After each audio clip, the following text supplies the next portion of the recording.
Hey guys, it's Rachel from The Little Green Lamb, and today I have a book review on The Devil Wears Prada and Revenge Wears Prada, both by Lauren Weisberger. If you haven't read the second one, don't fret, or if you haven't read the first one, don't worry. There will be no spoilers from either one. I'm going to split this up into two sections. The first section of this video, I'm talking about The Devil Wears Prada, spoiler free. The second part, I'll be talking about Revenge Wears Prada, spoiler free for that book, but if you have not read this book, there would be spoilers, of course. So if you're new to my book reviews or just need a refresher, I read my books in 5 different categories: plot, characters, cover, suspense, and overall in terms of reading very soon, 5 out of 5, not so soon, 1 out of 5. So basically in this book review, I have 2 side notes. One, the lighting may change. It just keeps changing whenever I'm filming, so we'll just have to deal. And also this is a refilm of the original video I had, and the original video was very long, but I really liked it, so I'm really sad to be refilming it, but of course, gotta get this review out because I want to talk about it. So basically, The Devil Wears Prada, first section. I haven't read this since I was 12 years old, and I read it, I was almost 21 by the time I read it because I just read it last month, and I definitely enjoyed it the second time around. I think I was too young to read it the first time maybe, but I remember it being a lot bigger and a lot harder to get through, probably because I was so young, but I really enjoyed it, and I watched the movie again. I really like the movie, but the book I think is so much better. Obviously, because usually the book is better than the movie, but I still enjoy the movie a lot. This book, it's basically, don't know where I was going with that. This book is basically about a girl named Andrea Sachs, or as most call her, Andy, and she's just graduated from college. She's living with a roommate, who's one of her best friends. Her boyfriend's in the city, whose name I'm forgetting, Alex, that's his name. They changed in the movie too. If you guys know why they changed it to Nate, definitely let me know, because I don't understand why they changed his name to Nate. Is it because Alex and Andy sounded too, similar? Not 100% sure, but I don't get that, because, Adrian Grenier, I think that's his name, he was the one who was playing the guy, so it's not like they changed his name to Adrian because of the actor. So I don't understand why they changed it to Nate. If you guys know, definitely let me know, because I'm really confused on that point. And basically, within this book, she just graduated from college, living in New York City, trying to find a journalist position, because that's her life's ambition. And she gets this interview at Elias and Clark, and she doesn't know exactly what it is at first, and it turns out to be an interview to be Miranda Priestley, who is Runway magazine, which is a really high-profile fashion magazine's assistant. And if she's Miranda's assistant for a year, that opens up the door to hundreds of jobs that she could potentially go. She can either move up in the company, or she can go to another company with a good recommendation from Miranda. So she thinks, piece of cake. But she doesn't know that, the devil wears Prada, and the devil happens to be her boss. So this is all her trials and tribulations within the year, and how she kind of survives Miranda, who's a very hard boss to work for in general. So basically the plot, I give a 4 out of 5. This is not my favorite book in the land, but I really enjoyed it. I think it moves pretty fast, especially because you have Andy doing a lot of assistant tasks, and it could be I see how it could be kind of slow, but it moves fast. It has a good pace where it's fast, but it doesn't lose you. I like how, what happened in the plot, everything kind of that goes on. I just think it's a really good, the only thing that's ruining it doesn't have that 5-star quality, it's missing a little bit, but I can't quite understand what it's missing. And I think part of that maybe comes from some of the characterization, which I'm going to get into in a minute. But besides that, I really enjoyed this book. I think it's good. It definitely reads like a movie, which I can see why it would have been turned into a movie, because, it definitely reads like that. I liked what happened for the most part, and I felt like we did get closure at the end. And did I think there needed to be a sequel? Not necessarily, but did I appreciate the sequel? Yes. I'm not going to be talking about the sequel though yet, so don't fret. So characters, I give a 3 out of 5. Some of the characters really bother me, particularly Andy. Now, Andy, if you've read this book or seen this movie, the movie she's a little bit different, because I feel like Anne Hathaway and Meryl Streep are really likable, actors. They have a likable quality about them, so I feel or actresses, and basically they I don't know, they play the characters I think softer. I think they're more cutthroat in the book, but that doesn't even bother me as much. But Andy, with her indecisiveness, reminds me of America Singer. It's America's working for Miranda Priestley. It's America's working for Clarkson, and she's not in the selection. It's one of those situations where it's you're so indecisive. I think you and America would make great friends, but you probably couldn't decide if you'd want to be friends because you're so indecisive. So sometimes it made me just want to throw the book, but for the most part I liked a lot of the characters. I really liked reading about Miranda and Emily, the other assistant, Alex. I really liked them. I just found that I didn't connect as much with the characters. I felt very distant from them. I felt instead of being there, I was looking from above or beside, I was an apparition. I didn't really feel totally in the moment. I didn't feel very connected to the characters. Cover I'm gonna give the cover a 4 out of 5. Like, it's not my favorite cover, but I really do like the movie poster. I really like how the shoe has, you know, the devil horns. And I really like that. And that. My copy's really beat up because I used to bring it to school and I just throw it in my backpack. Not that I didn't take care of my books, but I found it really hard to take care of this one also because you have to open it quite wide to see it. And usually I like to read my mass markets like this, but it's because how it's binded, you have to really open it to see the words because they're so close to the spine.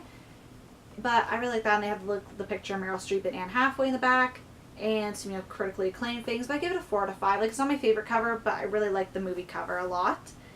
And then Suspense, I give a 4 out of 5. I really wanted to know what was going to happen. Even though I'd read this, I hadn't read it in such a long time, I completely forgot what happened. Like, I knew what kind of happened, but I didn't know if the book followed the movie. I couldn't remember that because I did remember what happened in the film.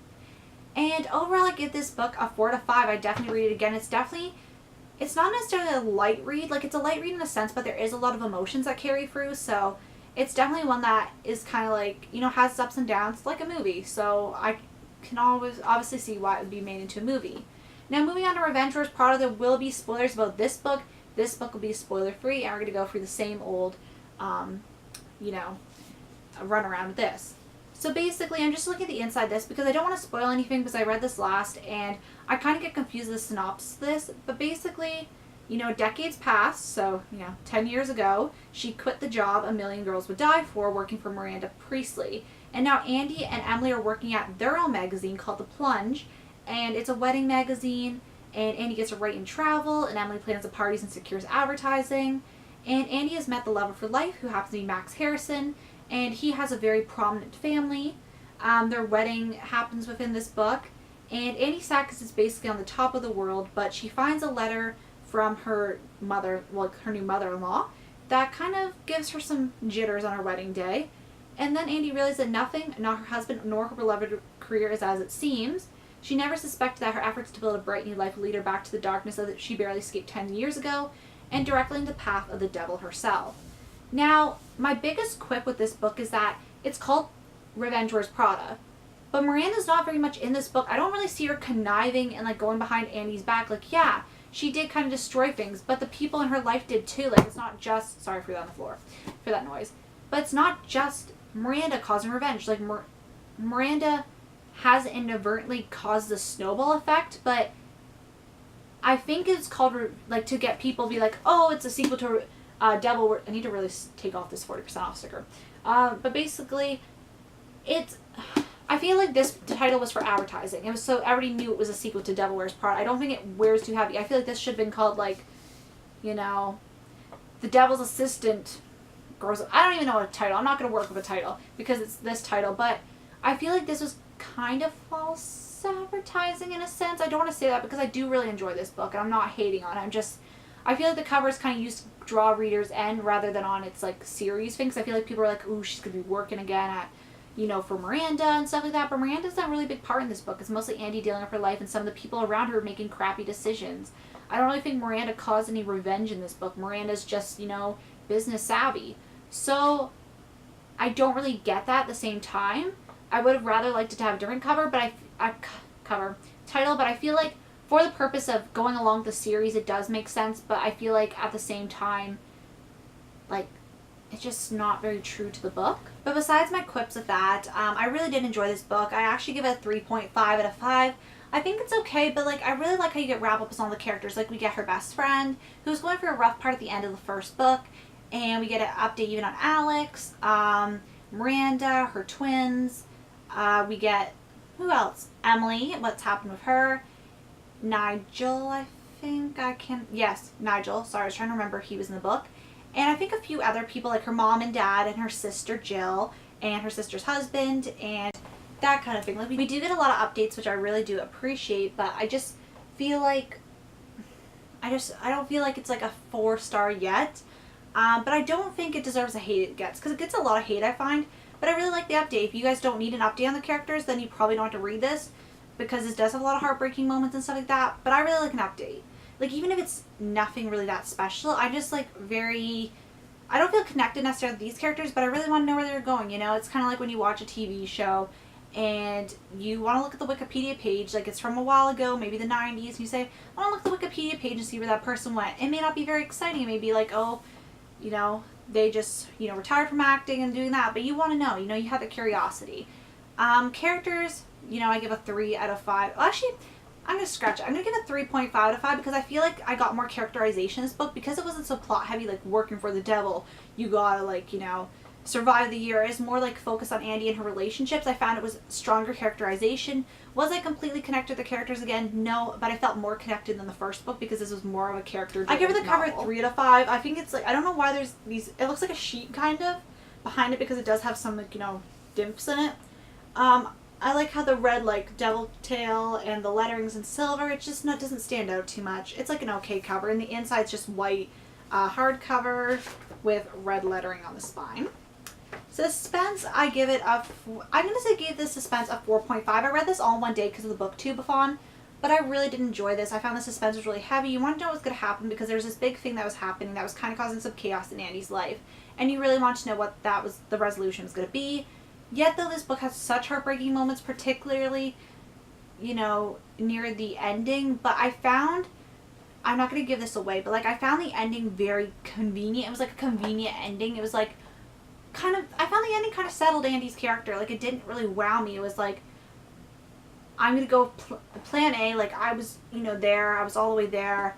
Like I get her decision, but then it was like plan B. It's like, this has always been here. So, you know, like I'll settle for it. Even like, if I think her feelings are true, like, it just kind of felt very convenient, very, like, you know, wrap it around and, like, we're all happy, yay, like, not that I wanted her to be miserable, but, like, it just feel very contrived, like, I don't know.